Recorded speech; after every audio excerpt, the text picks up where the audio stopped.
अफगानिस्तान के लोगों के लिए 31 अगस्त की वो मनहूस तारीख आ ही गई जब अमेरिकी फौज जा चुकी है और अफगानिस्तान पूरी तरह से तालिबान का गुलाम बन चुका है। तालिबानी राज के साथ ही देश का नियम कायदा पूरी तरह से बदल गया है। अफगानिस्तान के लोगों की जिंदगी अब बंदिशों और शरिया कानून की जंजीर में जकड़ जाएगी। सिर्फ रहन सहन का तरीका ही नहीं, तालिबानी राज में तो अफगानियों को अपना हुलिया भी बदलना होगा। काबुल एयरपोर्ट से अमेरिका के आखिरी विमान ने टेक ऑफ किया और इसी के साथ अफगानिस्तान 20 साल पुरानी बंदिशों के दौर में लौट गया।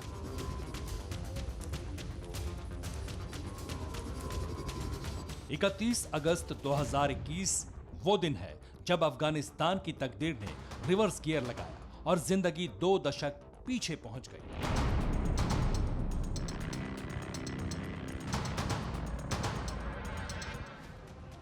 अफगानिस्तान में सिर्फ सत्ता ही नहीं बदली, बल्कि पूरे मुल्क की शक्ल, सलीका और नजरिया भी बदल गया। अब अफगानिस्तान शरिया कानून के तहत चलेगा। उसी के मुताबिक लोग रहेंगे और फैसले भी शरिया के हिसाब से होंगे। अफगानिस्तान में पढ़ने वाले बच्चे हों या फिर नौकरी करने वाले तमाम लोग, रहन सहन, पोशाक सब इस्लाम के हिसाब से होगी। सबसे ज्यादा पाबंदियों का सामना लड़कियां और महिलाएं करेंगी। काबुल में तालिबानियों के पहुंचने के साथ ही महिलाएं घरों में कैद हो गई थीं। जो बाहर निकलती थीं वो बुर्के में होती थी। तालिबान राज में जीन्स, शर्ट, टी शर्ट जैसे कपड़े नहीं पहने जा सकेंगे। महिलाओं के लिए बुर्का पहनना जरूरी हो गया है।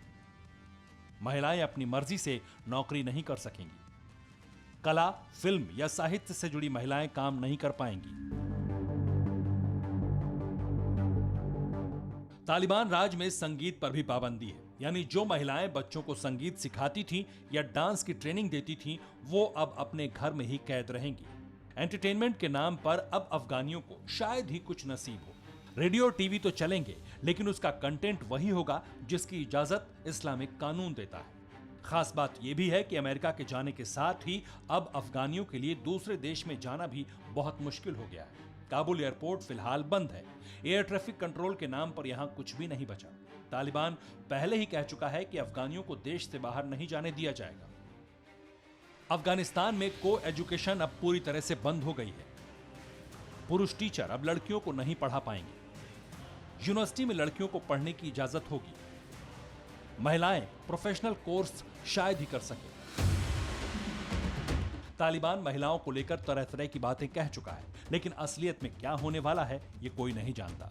तालिबान में अब आगे क्या होगा इसकी खबरें भी शायद ही दुनिया को मिल सकें। तालिबान के डर से लोग सोशल मीडिया पर वीडियो या जानकारी अपलोड करने में डरेंगे और मीडिया कवरेज पर तालिबान का कड़ा पहरा होगा। अब अफगानिस्तान में पत्रकारिता करने वाला हर पत्रकार खतरे में होगा। तालिबान पहले ही कह चुका है कि पत्रकारों को उनके शरिया कानून और इस्लामिक मान्यताओं का सम्मान करना होगा। अफगानिस्तान पर राज करने का ख्वाब तालिबान ने पूरा कर लिया है, लेकिन देश चलेगा कैसे, ये बड़ा सवाल है। तालिबान के नेता सूखे से कैसे निपटेंगे, भुखमरी और कुपोषण से कैसे लड़ेंगे, संयुक्त राष्ट्र की एजेंसियों से कैसे कोऑर्डिनेट करेंगे, ये भी सवाल है। तालिबान राज में अफगानिस्तान पर अनिश्चितताओं के बादल घिर गए। अमेरिका और अंतर्राष्ट्रीय मुद्रा कोष से फंड भी नहीं मिल सकेगा। देश कैसे चलेगा ये सोचकर अफगानिस्तान के लोग परेशान हैं। तालिबानियों को अहम पद दिए जा रहे हैं। पुलिस और सेना के जवान बेरोजगार हो चुके हैं। महिलाओं का बिजनेस बंद हो गया है। विदेशी मुद्रा भंडार खाली है। ऐसे में अफगानिस्तान के लोग महंगाई का सामना कैसे करेंगे, वो भी बेरोजगार होकर। छोटी छोटी गलतियों पर अब कठोर सजा मिलेगी। शरिया कानून में अपराधों को 2 कैटेगरी में बांटा गया है। पहला तज़ीर अपराध, जिसमें जज अपने विवेक से सजा देता है। दूसरा है हद अपराध, इसमें गंभीर अपराध आते हैं और इसके लिए कठोर सजा तय है। हद अपराधों में चोरी भी शामिल है, जिसमें अपराधी के हाथों को काट दिया जाता है। तालिबान शासन में अफगानिस्तान में अल्पसंख्यकों पर जुल्म बढ़ जाएगा। अल्पसंख्यकों पर तालिबान इस्लाम अपनाने का दबाव भी बना सकता है। अब सभी को दाढ़ी रखनी होगी, 5 वक्त की नमाज जरूरी होगी। ऐसा ना करने पर तालिबान शरिया के मुताबिक सजा देगा। सबसे बुरा वक्त उन लोगों के लिए है जिन्होंने 2 दशक में अमेरिका के लिए काम किया है।